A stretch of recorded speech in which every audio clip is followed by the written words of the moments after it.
ಎರಡನೇದು, ನನ್ನ ಪಾಪವನ್ನು ನೀನು ಜ್ಞಾಪಿಸಿರೋದ್ರಿಂದಲೇ ಹೀಗೆ ಆಯ್ತು. ಆಕೆ ಇನ್ನೊಂದು ನಿಂದೆ ಹೊರಿಸುತ್ತಾಳೆ. ನೋಡೋಣ ಬನ್ನಿ. ಮೊದಲನೇದಾಗಿ ಆತ್ಮೀಕನನ್ನು ನಿಂದಿಸುತ್ತಾಳೆ. ಮೊದಲನೇ ಅರಸುಗಳು 17ನೇ ಅಧ್ಯಾಯ ವಚನ 18. ಆಗ ಆ ಸ್ತ್ರೀಯು ಎಲೀಯನಿಗೆ, ದೇವರ ಮನುಷ್ಯನೇ, ನನ್ನ ಗೊಡವೆ ನಿನಗೇಕೆ? ಯಾಕೆ ಬಂದನು? ಯಾಕೆ ಬಂದ ಪ್ರಿಯರೇ? ಯಾಕೆ ಬಂದೆ ಎಂದು ಎಷ್ಟು ನೇರವಾಗಿ ಪ್ರಶ್ನಿಸ್ತಿದ್ದಾಳೆ ನೋಡಿ. ಯಾಕೆ ಬರ್ತಾನೆ? ದೇವರು ನಿಖರವಾಗಿ ಆಕೆಗೆ ಹೇಳಿದ್ರು, ನಾನು ಒಬ್ಬ ದೇವರ ಸೇವಕನನ್ನು ನಿನ್ನ ಮನೆಗೆ ಕಳಿಸುತ್ತಿದ್ದೇನೆ, ಅವನಿಗೆ ನೀನು ಆಹಾರವನ್ನು ಬಡಿಸಬೇಕು ಅನ್ನುತ್ತಾರೆ. ಯಾಕೆ ಬಂದನು? ತನ್ನಷ್ಟಕ್ಕೆ ತಾನು ಬರಲಿಲ್ಲ ಪ್ರಿಯರೇ, ದೇವರು ಕಳಿಸಿದಾಗಲೇ ಬರುತ್ತಾನೆ. ಆ ವಿಷಯ ಅವಳಿಗೆ ಗೊತ್ತು ಪ್ರಿಯರೇ. ಅದೇನೋ ಕೆಲವೊಂದು ಸಾರಿ ನಾವು ಸಹಿಸಲಾರದ ಬಾಧೆಗಳನ್ನು ಹಾದು ಹೋಗುತ್ತಿರುವಾಗ ವಾಸ್ತವವನ್ನು ಮರೆತು ಹೋಗ್ತೇವೆ. ತಾಳಿಕೊಳ್ಳಲಾಗದಂತಹ ಪರೀಕ್ಷೆಗಳನ್ನು, ಶ್ರಮೆಗಳನ್ನು ಹಾದು ಹೋಗುತ್ತಿರುವಾಗ ವಾಸ್ತವ ಮರೆತು ಹೋಗಿ ಮಾತಾಡ್ತೇವೆ. ಆಕೆ ಕೂಡ ವಾಸ್ತವ ಮರೆತು ಹೋಗಿ ಮಾತಾಡ್ತಾ ಯಾಕೆ ಬಂದೆ ನನ್ನ ಮನೆಗೆ ಅನ್ನುತ್ತಾಳೆ. ತನ್ನಷ್ಟಕ್ಕೆ ತಾನು ಅವನು ಬರಲಿಲ್ಲ, ದೇವರು ಕಳುಹಿಸಿದಾಗಲೇ ಬರುತ್ತಾನೆ. ಯಾಕೆ ಬಂದೆ ನಮ್ಮ ಮನೆಗೆ? ಯಾಕೆ ಮನೆಗೆ ಬಂದೆ ಎಂದು ಕೇಳ್ತಾ ಇದ್ದೀಯ. ಆದ್ರೆ ಇಷ್ಟು ಕಾಲ ಚೆನ್ನಾಗಿ ಊಟ ಮಾಡಿದೆಯಲ್ಲವೇ? ಬರಗಾಲವೆಲ್ಲ ಹೊಟ್ಟೆ ತುಂಬ ಊಟ ಮಾಡಿದೆಯಲ್ಲವೇ? ನೀನು ಊಟ ಮಾಡಿದೆ, ಮಗನಿಗೆ ಊಟ ಬಡಿಸಿದೆ. ಅಷ್ಟೇ ಅಲ್ಲ, ನಿನ್ನ ಮನೆಯಲ್ಲಿರುವವರೆಲ್ಲರಿಗೂ ಹೊಟ್ಟೆ ತುಂಬ ಊಟ ಬಡಿಸಿದೆಯಲ್ಲವೇ? ನೀನು ನೋಡ್ತಿದೀಯಲ್ಲವೇ? ಎಲಿಯನು ಆಕೆಯ ಮನೆಗೆ ಹೋದಾಗ ಹಿಡಿ ಹಿಟ್ಟು, ಮೊಗೆಯಲ್ಲಿ ಸ್ವಲ್ಪ ಎಣ್ಣೆ ಬಿಟ್ರೆ ಬೇರೆ ಏನೂ ಇರಲಿಲ್ಲ. ಆದರೆ ಅದೇನೋ ಆ ಹಿಟ್ಟನ್ನು ಮಡಿಕೆಯೊಳಗಡೆ ಕೈ ಹಾಕಿ ಹಿಟ್ಟು ಹೊರಗೆ ತೆಗೆದ್ರೆ, ಮತ್ತೆ ಕೈ ಹಾಕಿದ್ರೆ ಹಿಟ್ಟಿತ್ತು, ಮತ್ತೆ ತೆಗೆದಳು, ಮತ್ತೆ ಕೈ ಹಾಕಿದ್ರೆ ಹಿಟ್ಟಿತ್ತು. ಕೈ ಹಾಕಿ ತೆಗೆದಳು ಅಥವಾ ಸ್ಪೂನಿಂದ ತೆಗೆದಳು ಗೊತ್ತಿಲ್ಲ, ಇಲ್ಲವೇ ಒಂದು ಚಿಕ್ಕ ಲೋಟ ಅಥವಾ ಗ್ಲಾಸ್ ತಕೊಂಡು ತೆಗೆದಳು ಗೊತ್ತಿಲ್ಲ. ಆಕೆ ತೆಗೆಯುತ್ತಾ ಇದ್ದ ಹಾಗೆಯೇ ಹಿಟ್ಟು ಬರ್ತಾ ಇತ್ತು, ಎಣ್ಣೆ ಹೋಯ್ತಾ ಇದ್ದ ಹಾಗೆಯೇ ಎಣ್ಣೆ ಬರ್ತಾ ಇತ್ತು.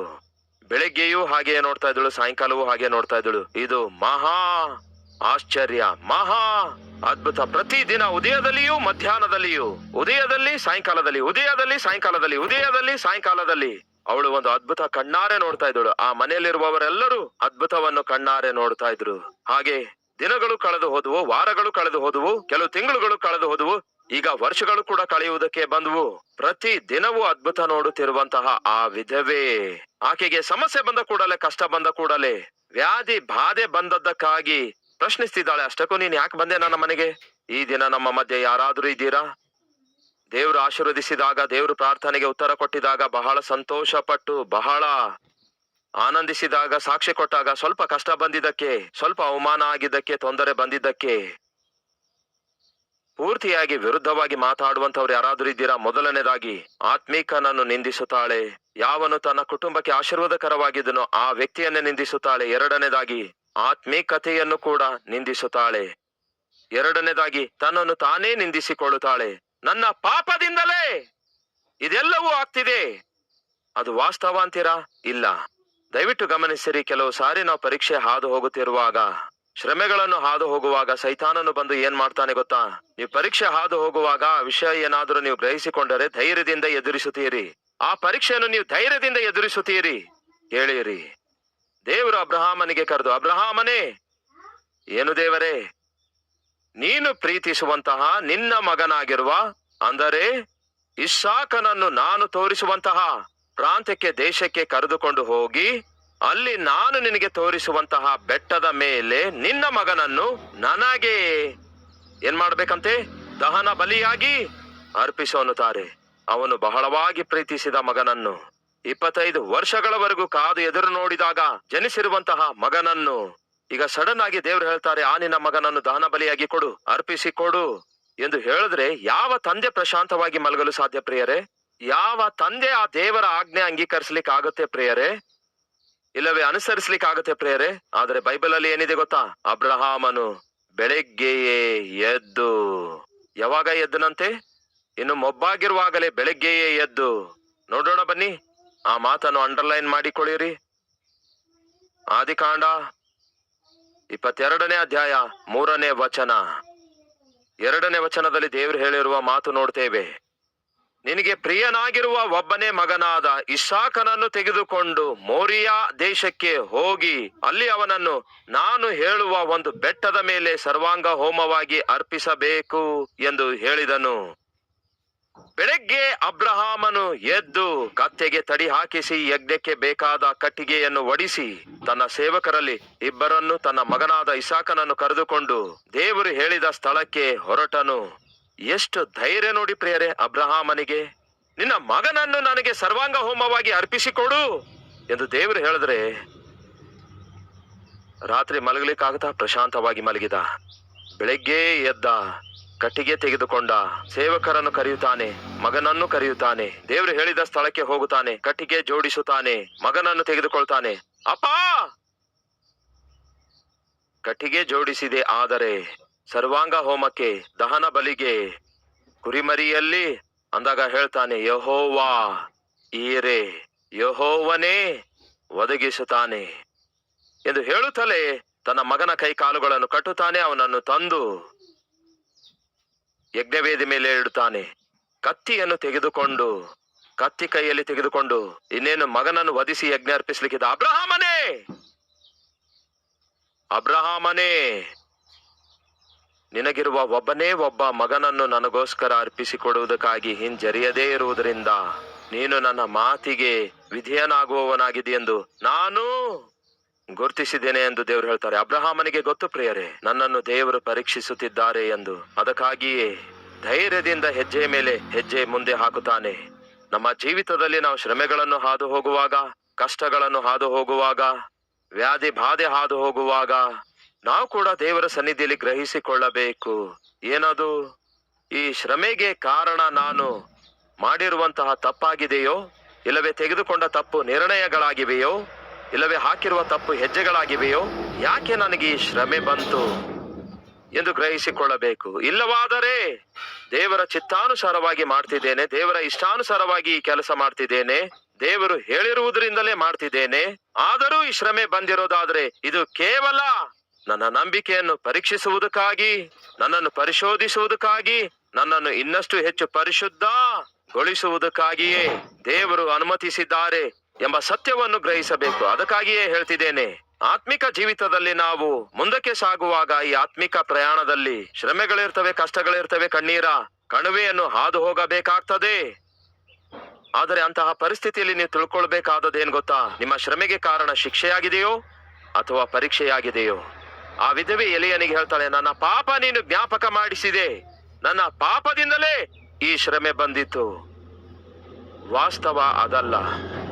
ಆಕೆ ಮಾಡಿದ ಪಾಪಕ್ಕಾಗಿ ದೇವರು ಶಿಕ್ಷಿಸುವುದಕ್ಕೋಸ್ಕರ ಆಕೆಯ ಮಗನನ್ನು ಅನಾರೋಗ್ಯ ಬರುವಂತೆ ಮಾಡಿಲ್ಲ ಪ್ರಿಯರೇ. ಆದರೆ ಆಕೆ ತನ್ನನ್ನು ತಾನೇ ನಿಂದಿಸಿಕೊಳ್ತಿದ್ದಾಳೆ. ಶ್ರಮೆಗಳು ಬಂದಾಗ ಮನುಷ್ಯರು ಸಾಧಾರಣವಾಗಿ ಮಾಡೋದೇನು ಗೊತ್ತಾ? ತನ್ನ ಎದುರುಗಡೆ ಇರುವವರನ್ನು ನಿಂದಿಸುತ್ತಾನೆ, ಇಲ್ಲವೇ ತನ್ನನ್ನು ತಾನೇ ನಿಂದಿಸಿಕೊಳ್ತಾನೆ. ನನ್ನ ಬದುಕು ಇಷ್ಟೇ, ನನ್ನ ಬದುಕು ಇಷ್ಟೇ ಎಂದು, ನನ್ನ ಕುಟುಂಬ ಇಷ್ಟೇ, ಇನ್ನೊಂದು ರೀತಿಯಲ್ಲಿ ಹೇಳಬೇಕಾದ್ರೆ ನನ್ನ ಕರ್ಮ. ದಯವಿಟ್ಟು ಕೇಳಿ ಪ್ರಿಯರೇ, ಅಲ್ಲಿಗೆ ನಿಲ್ಲಿಸಲಿಲ್ಲ. ಇದೆಲ್ಲವನ್ನು ನೋಡಿದ ಕೂಡಲೇ ಆ ಎಲಿಯನಂತವನಿಗೂ ಕೂಡ ಅದೇನೋ ಪಾಪ ಅನಿಸಿದ್ದೇನೆಂದ್ರೆ, ಪಾಪ ಬಹಳ ಒಳ್ಳೆಯವಳು, ಆಧರಿಸಿದಾಳೆ, ಅನ್ನ ಹಾಕಿದಾಳೆ, ಎಲ್ಲವೂ ಚೆನ್ನಾಗಿತ್ತು.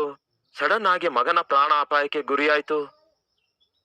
ಈಗ ಆಕೆಯ ಮಗನನ್ನು ತನ್ನ ಕೈಯಲ್ಲಿ ತೆಗೆದುಕೊಂಡು ಮೇಲ್ಕೋಣೆಗೆ ಹೋಗಿ ಆಕೆಯ ಮಗನನ್ನು ತನ್ನ ಮಂಚದ ಮೇಲೆ ಮಲಗಿಸಿ ಏಲಿಯ ಏನೆಂದು ಪ್ರಾರ್ಥಿಸುತ್ತಾನೆ ಗೊತ್ತಾ? ಶ್ರಮೆ ಬಂದಾಗ ಆತ್ಮಿಕನು ನಿಂದಿಸಲ್ಪಡುತ್ತಾನೆ. ಆತ್ಮಿಕತೆ ನಿಂದಿಸಲ್ಪಟ್ಟಿತು.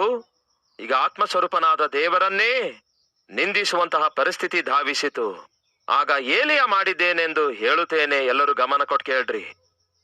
1 ಅರಸು 17:20 ವಚನ. ಯೆಹೋವನೇ, ನನ್ನ ದೇವರೇ, ನನ್ನನ್ನು ಸೇರಿಸಿಕೊಂಡಿರುವ ಈ ವಿಧವೆಯ ಮಗನನ್ನು ನೀನು ಸಾಯುವಷ್ಟರ ಮಟ್ಟಿಗೆ ಆಕೆಗೂ ಕೇಡನ್ನು ಉಂಟು ಮಾಡಿದ್ದೇನು? ಏನ್ ಹೇಳ್ತಿದ್ದಾನೆ? ಇಷ್ಟು ಒಳ್ಳೆಯವಳಿಗೆ ಇಷ್ಟೊಂದು ಕಷ್ಟ ಯಾಕೆ ದೇವರೇ? ಇಷ್ಟೊಂದು ಒಳ್ಳೆಯ ಸ್ತ್ರೀಯ ಮನೆಯೊಳಗೆ ಇಷ್ಟೊಂದು ದುಃಖಕರವಾದ ಪರಿಸ್ಥಿತಿ ಏನು ದೇವರೇ? ಕೇಡನ್ನು ಯಾಕೆ ಬರಮಾಡಿದೆ ದೇವರೇ ನೀನು? ಅಂದ್ರೆ ಇಂಡೈರೆಕ್ಟ್ ಆಗಿ ಯಾರನ್ನು ನಿಂದಿಸ್ತಿದ್ದಾನೆ ಎಲಿಯ? ಅರ್ಥವಾಯ್ತಾ? ಶ್ರಮೆಗಳು ಮಾಡುವುದೇನೆಂದರೆ ಕೊನೆಗೆ ನಮ್ಮನ್ನು ನಾವು ನಂಬುವಂತಹ ದೇವರನ್ನೇ ಪ್ರಶ್ನಿಸುವಂತೆ ಮಾಡುತ್ತವೆ. ಕೆಲವು ಸಂದರ್ಭಗಳಲ್ಲಂತೂ ನಿಂದಿಸುವ ಹಾಗೆ ಮಾಡ್ತವೆ. ಈ ದಿನ ನಮ್ಮ ಮಧ್ಯೆ ಯಾರಾದ್ರೂ ಇದ್ದೀರಾ? ದೇವರನ್ನೇ ಪ್ರಶ್ನಿಸುವಂತವರು. ಯಾಕೆ ದೇವರೇ ಈ ಶ್ರಮೆ ಬರಮಾಡಿದ್ರಿ? ಯಾಕೆ ಇಷ್ಟೊಂದು ಕಷ್ಟ ಬರಮಾಡಿದ್ರಿ? ಯಾಕೆ ಇಷ್ಟೊಂದು ಬಾಧೆ ಬರಮಾಡಿದ್ರಿ? ನನಗೆ ಯಾಕೆ ಫೇಲ್ ಮಾಡಿದೀರಿ? ಇಂಟರ್ವ್ಯೂನಲ್ಲಿ ಯಾಕೆ ಸೆಲೆಕ್ಟ್ ಆಗಲಾರದಂತೆ ಮಾಡಿದೀರಿ? ಯಾಕೆ ಪ್ರಮೋಷನ್ ಬರದಂತೆ ಮಾಡಿದೀರಿ ಎಂದು ಎಷ್ಟೋ ಪ್ರಶ್ನೆಗಳನ್ನು ಹಾಕುತ್ತೇವೆ. ಆದರೆ ವಾಸ್ತವದಲ್ಲಿ ನಾವು ಪ್ರಶ್ನಿಸುವುದಕ್ಕಾಗಿ ಹಕ್ಕಿದೆ ಅಂತೀರಾ ನಮಗೆ? ದೇವರನ್ನೇ ಪ್ರಶ್ನಿಸುವಂತಹ ಆ ಆತ್ಮಿಕತೆ ನಮಗಿದೆ ಅಂತೀರಾ? ಯಾಕೆ ದೇವರೇ ಇಷ್ಟೊಂದು ಕೇಡನ್ನು ಬರಮಾಡಿದ್ರಿ? ಎಲಿಯ ಆತ್ಮ ಸ್ವರೂಪನಾದ ದೇವರನ್ನೇ ನಿಂದಿಸುತ್ತಿದ್ದಾನೆ. ಆದರೆ ಎಲಿಯನಿಗೆ ಅರ್ಥವಾಯಿತು, ನನ್ನ ದೇವರನ್ನು ನಿಂದಿಸುವುದರಲ್ಲಿ ಉಪಯೋಗವಿಲ್ಲ, ಮತ್ತೇನು ಪ್ರಾರ್ಥಿಸುವುದರಲ್ಲಿಯೇ ಉಪಯೋಗವಿದೆ ಎಂದು ಗ್ರಹಿಸಿದ. ಸಹೋದರ ಸಹೋದರಿಯರೇ, ದಯವಿಟ್ಟು ಕೇಳ್ರಿ. ಇತರರನ್ನು ನಿಂದಿಸುವುದರಲ್ಲಿ ಉಪಯೋಗವಿಲ್ಲ. ನೀವು ಶ್ರಮೆ ಹಾದು ಹೋಗ್ತಿದ್ದೀರಾ? ನಿಮ್ಮ ಶ್ರಮೆ ಏನೆಂದು ಗೊತ್ತಿಲ್ಲ, ನಿಮ್ಮ ಕಷ್ಟ ಏನೆಂದು ನನಗೆ ಗೊತ್ತಿಲ್ಲ, ನಿಮ್ಮ ಸಮಸ್ಯೆ ಏನೆಂದು ನನಗೆ ಗೊತ್ತಿಲ್ಲ, ನಿಮ್ಮ ಬಾಧೆ ಏನೆಂದು, ವ್ಯಾಧಿ ಏನೆಂದು, ನಿಮ್ಮ ವ್ಯಥೆ ಏನೆಂದು ನನಗೆ ಗೊತ್ತಿಲ್ಲ. ಆದರೆ ಅಂತಹ ಪರಿಸ್ಥಿತಿ ಹಾದು ಹೋಗುವಾಗ ಮೊದಲು ನೀವು ಮಾಡಬಾರದಂತಹ ಕೆಲಸ ಯಾವುದು ಗೊತ್ತಾ? ನಿಮ್ಮ ಸುತ್ತಲೂ ಇರುವವರನ್ನು ನಿಂದಿಸಬಾರದು. ಎರಡನೇದಾಗಿ, ನಿಮ್ಮನ್ನು ನೀವೇ ನಿಂದಿಸಿಕೊಳ್ಳಬಾರದು. ಮೂರನೇದಾಗಿ, ನಿಮ್ಮ ದೇವರನ್ನು ನಿಂದಿಸಬಾರದು. ಮತ್ತೆ ಏನ್ ಮಾಡಾನುತ್ತೀರಿ ಬ್ರದರ್? ನಿಮ್ಮ ಸಮಸ್ಯೆಗೆ ಅದ್ಭುತವಾದ ಉತ್ತರ ಕೊಡಬಲ್ಲಂತಹ ಆ ದೇವರಿಗೆ ನೀವು ಪ್ರಾರ್ಥನೆ ಮಾಡಿದರೆ ಸಾಕು. ಈಗ ನನ್ನ ಪ್ರಶ್ನೆ, ಇತರರಿಗೆ ನೀವು ನಿಂದಿಸುವಂತದ್ದು ಸುಲಭ ಅನ್ನುತ್ತೀರೋ, ಇಲ್ಲವೇ ನಿಮ್ಮನ್ನು ನೀವೇ ನಿಂದಿಸಿಕೊಳ್ಳುವುದು ಸುಲಭ ಅನ್ನುತ್ತೀರೋ, ಅಥವಾ ದೇವರನ್ನು ನಿಂದಿಸುವುದು ಸುಲಭ ಅನ್ನುತ್ತೀರೋ, ಇಲ್ಲವೇ ಇದ್ದ ಸ್ಥಳದಲ್ಲೇ ಮೊಳಕಾಲೂರಿ ಕಣ್ಣೀರಿನಿಂದ ಪ್ರಾರ್ಥಿಸುವುದು ಸುಲಭ ಅನ್ನುತ್ತೀರೋ? ಯಾವುದು ಸುಲಭ ಹೇಳ್ರಿ? ಓಹೋ, ಹೌದಾ? ಪ್ರಾರ್ಥಿಸುವುದೇ ಅಷ್ಟು ಸುಲಭವಾಗಿರೋದಾದ್ರೆ ಮತ್ತ್ಯಾಕೆ ನಿಂದಿಸುತ್ತೇವೆ ನಾವು? ಪ್ರಾರ್ಥಿಸುವುದೇ ಅಷ್ಟು ಸುಲಭವಾಗಿದ್ರೆ ಮತ್ತ್ಯಾಕೆ ನಿಂದಿಸಿಕೊಳ್ತೇವೆ ನಾವು? ಪ್ರಾರ್ಥಿಸುವುದು ಅಷ್ಟು ಸುಲಭವಾಗಿದ್ರೆ ಯಾಕೆ ದೇವರನ್ನೇ ಪ್ರಶ್ನಿಸ್ತೇವೆ? ಕೇಳಿರಿ, ಸೈತಾನನು ಮಾಡುವುದೇನೆಂದರೆ ಉತ್ತರ ಎಲ್ಲಿ ನಿಮಗೆ ಸಿಗುತ್ತದೋ ಅಲ್ಲಿಗೆ ನಿಮ್ಮನ್ನು ಹೋಗಲಾರದಂತೆ ಮಾಡುತ್ತಾನೆ. ಅರ್ಥವಾಯ್ತಾ? ನೀವು ಯಾರಿಗೆ ಹೇಳಿಕೊಂಡರೆ ನಿಮ್ಮ ಸಮಸ್ಯೆ ತೀರುತ್ತದೋ ಅವರಿಗೆ ಹೇಳಲಾರದಂತೆ ಮಾಡ್ತಾನೆ. ಅದೇ ಅವನ ಕೆಲಸ. ನಿಂದಿಸುವಂತೆ ಮಾಡುತ್ತಾನೆ ಅಥವಾ ಸ್ವತಃ ನಿಂದಿಸಿಕೊಳ್ಳುವಂತೆ ಮಾಡ್ತಾನೆ. ದೇವರನ್ನೇ ನಿಂದಿಸುವಂತೆ ಮಾಡ್ತಾನೆ. ಆದರೆ ಪ್ರಾರ್ಥನೆ ಮಾತ್ರ ಮಾಡಲು ಬಿಡಲ್ಲ. ಅದೇ ಅವನ ಒಳಸಂಚು, ಅದೇ ಅವನ ಪ್ರಯತ್ನ. ಏಲಿಯ ಅರ್ಥ ಮಾಡಿಕೊಳ್ತಾನೆ, ನನ್ನ ದೇವರನ್ನು ಪ್ರಶ್ನಿಸುವುದರಿಂದ, ನಿಂದಿಸುವುದರಿಂದ ಏನಿದೆ ಪ್ರಯೋಜನ? ನನ್ನ ದೇವರಿಗೆ ಪ್ರಾರ್ಥನೆ ಮಾಡುವುದರಲ್ಲಿಯೇ ಪ್ರಯೋಜನವಿದೆ. ದೇವರೇ, ಪ್ರಾಣ ಹೋಗುವಷ್ಟರ ಮಟ್ಟಿಗೆ ಯಾಕೆ ಈ ಕೇಡನ್ನು ಬರಮಾಡಿದ್ರಿ? 21ನೇ ವಚನ, ಆ ಹುಡುಗನ ಮೇಲೆ 3 ಸಾರಿ ಬೊರಲ ಬಿದ್ದು, ನನ್ನ ದೇವರಾದ ಯೆಹೋವನೇ, ನನ್ನ ದೇವರೇ, ನನ್ನ ಮೊರೆ ಲಾಲಿಸಿ ಈ ಹುಡುಗನ ಪ್ರಾಣವು ತಿರುಗಿ ಬರುವಂತೆ ಮಾಡು ಎಂದು ಯೆಹೋವನಿಗೆ ಪ್ರಾರ್ಥಿಸಿ ಮೊರೆ ಇಟ್ಟನು. ಮಿತಿ ಮೀರಿದಂತಹ ಪರಿಸ್ಥಿತಿ ಇತ್ತು ಪ್ರಿಯರೇ. ಪರಿಸ್ಥಿತಿ ಕೈ ಜಾರಿ ಹೋಗಿತ್ತು. ಈ ದಿನ ನಮ್ಮ ಮಧ್ಯೆಯೂ ಯಾರಾದ್ರೂ ಇದ್ದೀರಾ? ಪರಿಸ್ಥಿತಿ ಕೈ ಜಾರಿ ಹೋದಂಥವರು. ನನ್ನ ಕೈಯಲ್ಲಿ ಏನೂ ಇಲ್ಲ, ನನ್ನ ಕೈಲಾಗುವಂಥದ್ದು ಕೂಡ ಏನೂ ಇಲ್ಲ, ಕೈ ಜಾರಿ ಹೋಯ್ತು ಎಂಬ ಪರಿಸ್ಥಿತಿ ಈ ದಿನ ನೀವು ಹಾದು ಹೋಗ್ತಾ ಇದ್ದೀರಾ? ಹಾಗಾದರೆ ನಿಮಗೊಂದು ಶುಭವಾರ್ತೆ. ಪರಿಸ್ಥಿತಿಗಳು ನಿಮ್ಮ ಕೈ ಜಾರಿ ಹೋಗಿರಬಹುದು, ಆದರೆ ನನ್ನ ದೇವರ ಕೈಯಲ್ಲಿ ಮಾತ್ರ ಅವು ಜಾರಿ ಹೋಗ್ಲಿಲ್ಲ. ನಿಮ್ಮ ಪರಿಸ್ಥಿತಿ ಏನೇ ಆದಾಗ್ಯೂ ಅವುಗಳನ್ನು ತೆಗೆದುಕೊಂಡು ಕರ್ತನ ಕೈಗೆ ಒಪ್ಪಿಸಿರಿ. ನಿಮ್ಮ ಕೈ ಜಾರಿ ಹೋಗಿರುವವುಗಳನ್ನು ಮಾತ್ರ ನನ್ನ ಕರ್ತನು ಜಾರಿ ಹೋಗಲು ಬಿಡಲ್ಲ.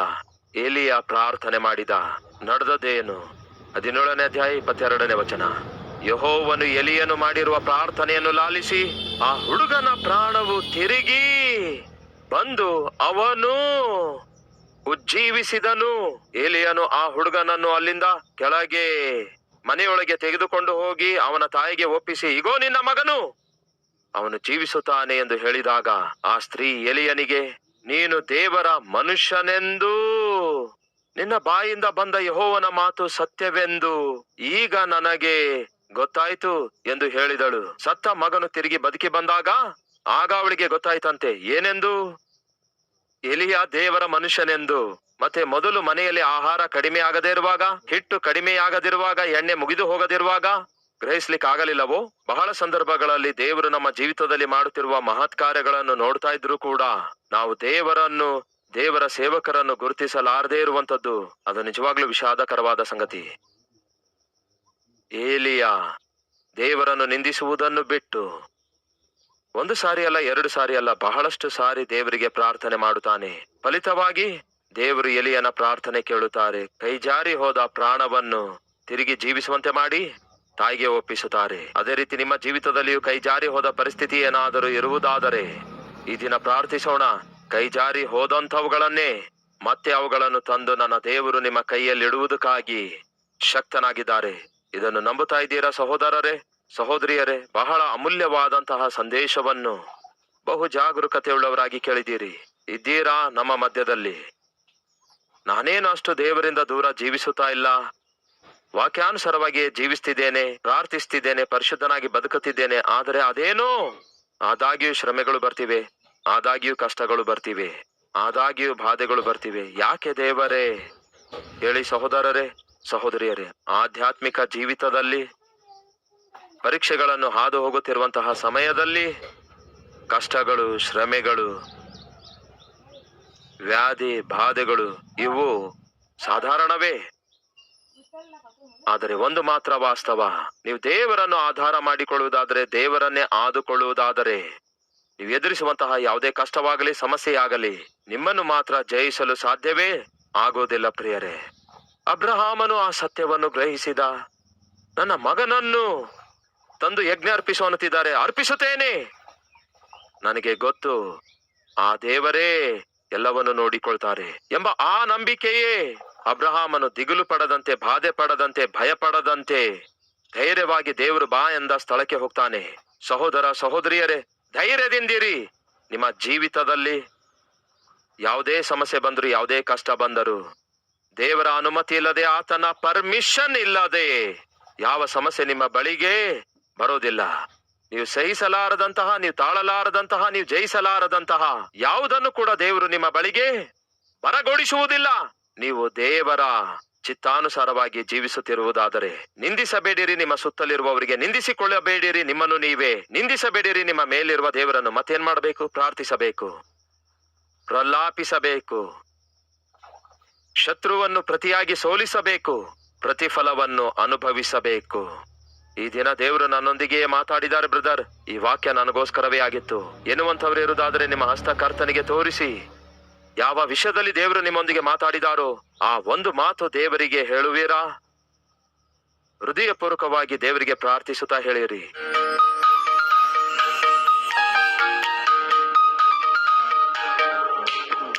ಮಹಾಪರಿಶುದ್ಧನಾದ ಪ್ರೀತಿಯುಳ್ಳ ತಂದೆಯೇ, ಈ ದಿನ ನಮ್ಮ ಮಧ್ಯದಲ್ಲಿಯೂ ಯಾರಾದರೂ ಇದ್ದಿರಬಹುದು ಪರಿಸ್ಥಿತಿಗಳು ಕೈಜಾರಿ ಹೋದಂಥವರು.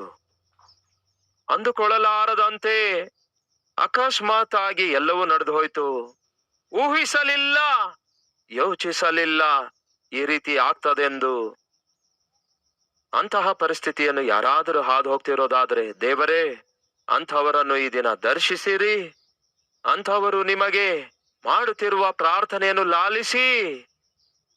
ಅವರ ಜೀವಿತದಲ್ಲಿ ದೇವರೇ ಆರೋಗ್ಯ ಕೈಜಾರಿ ಹೋಗ್ತಿರಬಹುದು, ಆರ್ಥಿಕ ಪರಿಸ್ಥಿತಿ ಕೈಜಾರಿ ಹೋಗ್ತಿರಬಹುದು, ಅವರ ಕುಟುಂಬದಲ್ಲಿ ಶಾಂತಿ, ಸಮಾಧಾನ, ಸಂತೋಷ ಕೈಜಾರಿ ಹೋಗ್ತಿದೆಯೇನೋ, ಮಕ್ಕಳ ಭವಿಷ್ಯ ಕೈಜಾರಿ ಹೋಗ್ತಿದೆಯೇನೋ, ಉದ್ಯೋಗವಾಗಲಿ ವ್ಯಾಪಾರವಾಗಲಿ ಕೈಜಾರಿ ಹೋಗ್ತಿದೆಯೇನೋ, ಅವುಗಳನ್ನೆಲ್ಲ ನೀವೇ ಹಿಡಿದುಕೊಂಡು ನಿಮ್ಮ ಮಕ್ಕಳನ್ನು ದೇವರೇ ಧೈರ್ಯಪಡಿಸಿ, ಬಲಪಡಿಸಿ, ಕಳೆದುಕೊಂಡಿರುವುದನ್ನೆಲ್ಲ ತಿರುಗಿ ಅವರಿಗೆ ಅನುಗ್ರಹಿಸಿ ನಿಮ್ಮ ನಾಮವನ್ನೇ ಘನಪಡಿಸಿಕೊಳ್ಳಿರಿ ಎಂದು ಯೇಸು ಕ್ರಿಸ್ತನ ನಾಮದಲ್ಲಿ ಬೇಡಿ ಹೊಂದಿದ್ದೇವೆ ತಂದೆಯೇ. ಆಮೇನ್.